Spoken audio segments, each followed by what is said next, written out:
Good afternoon. This is All India Radio. I'm Anubha Rohatgi with the Midday News.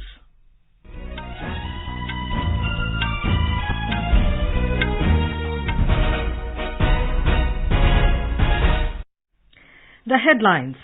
Prime Minister Narendra Modi inaugurates second phase of Sansad Khel Mahakumbh in Basti, Uttar Pradesh.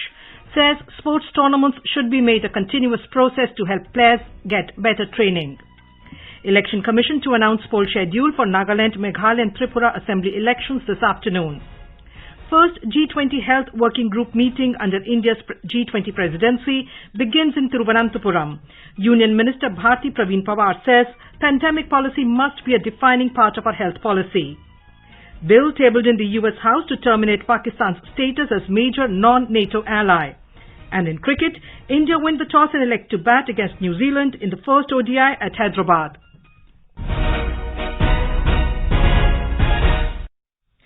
Prime Minister Narendra Modi today inaugurated the second phase of the Sansad Khel Mahakumbh 2022-23 in Basti, Uttar Pradesh through video conferencing.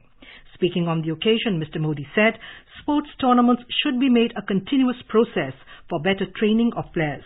He said the mindset towards sports is changing in our society, which resulted in the best ever performance by India in Olympics and Paralympics.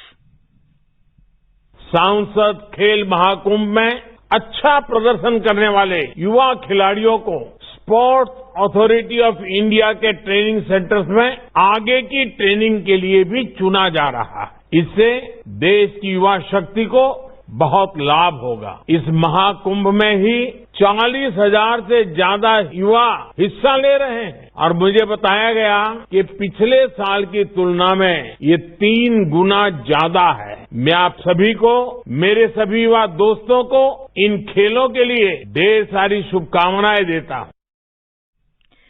The Khel Mahakumbh organizes diverse competitions in both indoor and outdoor sports like wrestling, kabaddi, kho-kho, basketball, football, hockey, chess, badminton and table tennis. Apart from these, competitions in essay writing, painting and rangoli making are also organized. The Sansad Khel Mahakumbh is being organized in Basti by Lok Sabha MP from the constituency, Harish Dwivedi, since 2021. The Khel Mahakumbh is a novel initiative that will provide opportunity and platform to the youth of Basti district and neighbouring areas to showcase their sporting talent. It will motivate them to take sport as a career option. It also endeavours to inculcate the spirit of discipline, teamwork, healthy competition, self-confidence and nationalism among the youth of the region.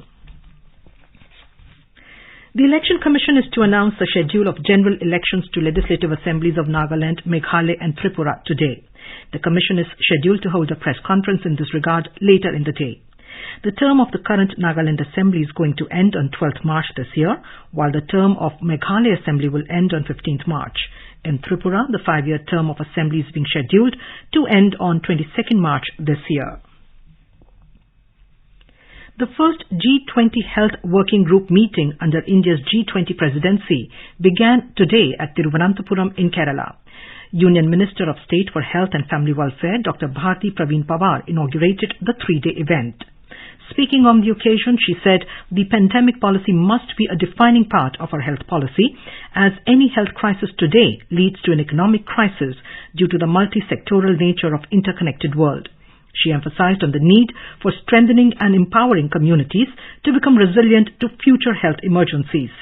Dr. Pawar said that the learnings must form the agenda for our preparedness and response together, as COVID-19 will not be the last pandemic. Despite facing the challenges posed by once-in-a-century crisis, G20 countries have consistently worked towards promoting coordinated efforts among its members to ensure the achievement of good and equitable health for all. Health became an integral part of the G20 agenda with the establishment of health working groups during the German presidency in 2017. In his keynote address, Union Minister of State for External Affairs, V. Muralidharan, highlighted India's strong culture of medical practices and innovation. The 3-day meeting will focus on thematic discussions on 3 main priorities: health emergencies prevention, preparedness and response, strengthening cooperation in the pharmaceutical sector, and digital health innovations to aid universal health coverage. World's longest river cruise, MV Ganga Vilas, is in Bihar en route to Dibrugarh via Bangladesh. 32 tourists from Switzerland are enjoying the journey. Our correspondent reports that the cruise will reach Simaria, Begusarai in afternoon. Simaria is situated on the bank of river Ganga in Begusarai district. Kalpwas Mela is organized every year in month of Kartik at Simaria Ghat. During auspicious month, devotees stay in temporary tent house and perform a special puja. Tourists of Ganga Vilas cruise are scheduled to visit riverside villages of Simaria. The managing director of Bihar Tourism Development Corporation, Abhijit Kumar, told AIR job opportunity will be produced after launching of river cruise. पर्यटन की असीम संभावनाओं को भी विकसित करेगा, नए नए channels खुलेंगे और साथ में रोजगार की संभावनाएं बनेगी, चूंकि यहाँ क्रूज के जगह जगह किनारे लगने पर आपको आर्थिक गतिविधियां भी इससे सारा प्रभावित होंगी. The Ganga Vilas cruise will stay tonight in Simaria and it will depart for Munger tomorrow. Krishna Kumar Lal, AIR News, Patna. The Indian Air Force, IAF, has said that 9 Rafale fighter aircrafts will participate in the flypast over the Kartavya Path during the Republic Day parade on 26th January. The Republic Day flypast will comprise 45 IAF aircrafts. In a media briefing in New Delhi today, officials of IAF said the marching contingent of the Indian Air Force will consist of 4 officers and 144 air warriors. The contingent will be led by squadron leader Sindhu Reddy. The officers of the marching contingent of IAF said that they are very excited to be part of the Republic Day marching contingent. This is All India Radio giving you the news. For quick news updates round the clock, follow us on our Twitter handle at AIR News Alerts.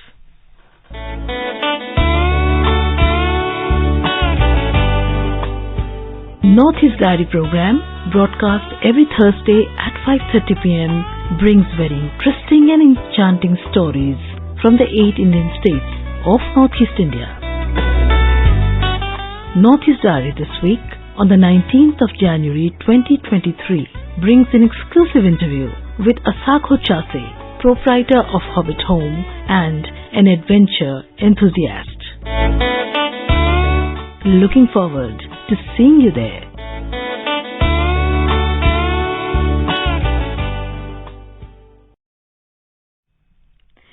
The External Affairs Minister, Dr. S. Jaishankar, reached the Maldives today. He is on a 3-day visit to the Maldives and Sri Lanka beginning today. Dr. Jaishankar will call on Maldives President Ibrahim Solih and hold discussions with Minister of Foreign Affairs Abdul Shahid. Before proceeding to Sri Lanka, he will participate in the inauguration of India-backed projects. More from our correspondent.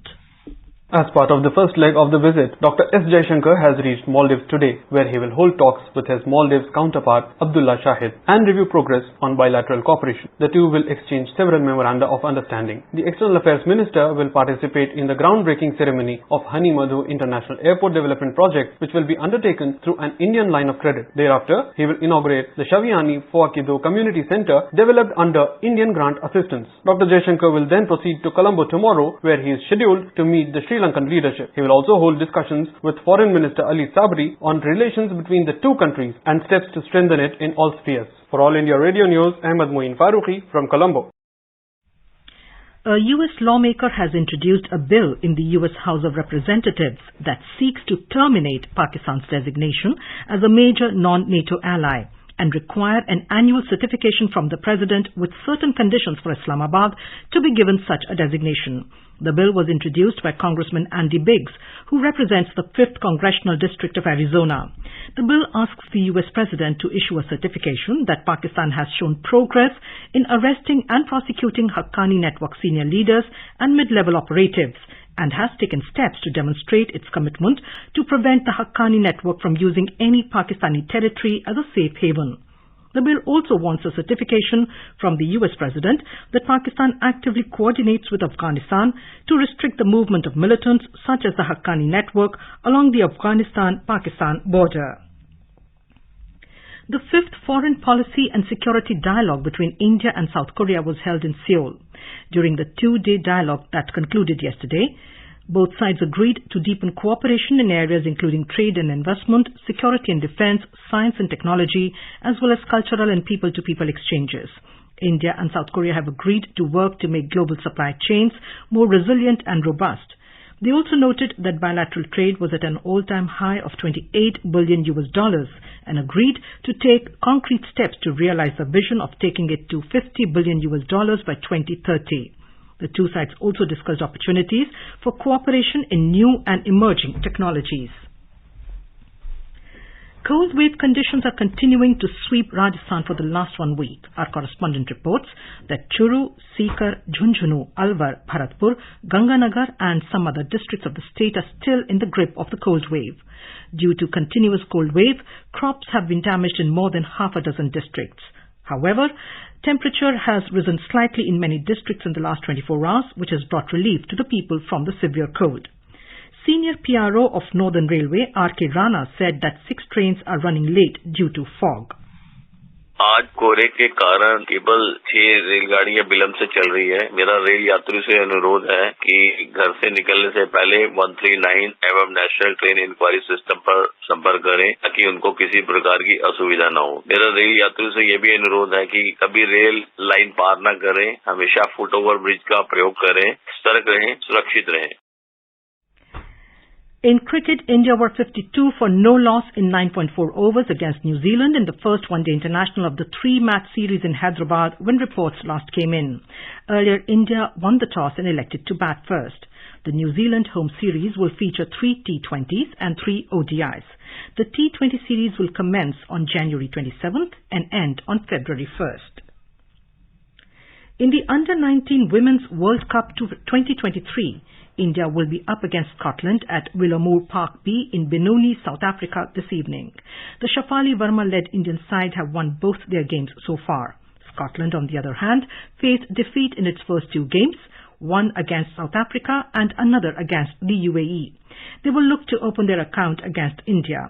Scotland need to win its upcoming game to make it to the Super 6.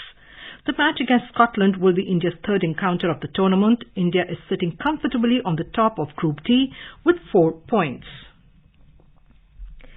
Reigning champion Rafael Nadal's Australian Open title defence came to a whimpering end today as he crashed out of the tournament in the second round after suffering another injury issue. The Spaniard was defeated by world number 65 Mackenzie McDonald of the US 4-6, 4-6, 5-7 in another pain-ridden effort. The government has invited applications to design the logo of the 100th episode of Prime Minister Narendra Modi's Mann Ki Baat program. The 100th episode will be broadcast in April this year. The government said to mark the 100th episode of Mann Ki Baat, All India Radio is seeking a logo design. The logo should have an attractive design depicting the 100th episode of Mann Ki Baat. The government also announced a reward of 1 lakh rupees for the best logo design. People can submit this application through the mygov.in portal by 1st February. The Sensex and the Nifty today witnessed gains of more than 0.5% in the afternoon trade. Both stocks added amid positive global cues. The Sensex was trading above the 61,000 mark while the Nifty was trading above the 18,150 level. The Sensex gained 360 points to trade at 61,020. The Nifty also rose 100 points to trade at 18,156. The prestigious NCC Horse Show 2023 was organized at Delhi, Kent yesterday. Under officers Kapil Sharma and Sakshi Tanwar were declared winners of the Best Rider Trophy in boy and girls category respectively. And now, before we end the bulletin, the headlines once again.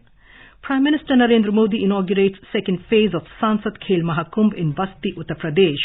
Says sports tournaments should be made a continuous process to help players get better training. Election Commission to announce poll schedule for Nagaland, Meghalaya and Tripura Assembly elections this afternoon. First G20 Health Working Group meeting under India's G20 presidency begins in Thiruvananthapuram. Union Minister Bharti Praveen Pawar says pandemic policy must be a defining part of our health policy. Bill tabled in the US House to terminate Pakistan's status as major non-NATO ally.